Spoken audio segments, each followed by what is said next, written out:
পুলিশদের ঘৃণা করবে সাধারণ মানুষ, বিবেক সম্পন্ন বুদ্ধিজীবীরাও।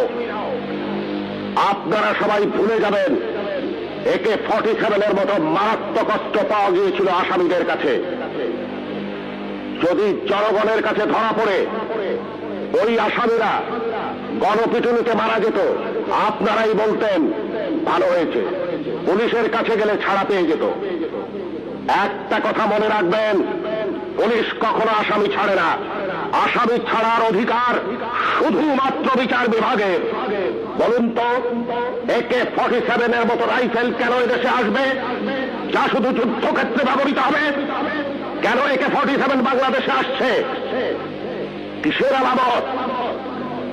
9 শুটার বন্দুক কেন টিসিবির মাধ্যমে হাজার হাজার বন্দুক সাধারণ মানুষের হাতে তুলে দেওয়া হচ্ছে? কেন? কে জবাব দেবে? এই 9 শুটার বন্দুক দিয়ে কি হচ্ছে? হচ্ছে চাঁদাবাজি, হচ্ছে খুন, হচ্ছে সন্ত্রাস। কে বন্ধ করবে এই সন্ত্রাস? কে জবাব দেবে?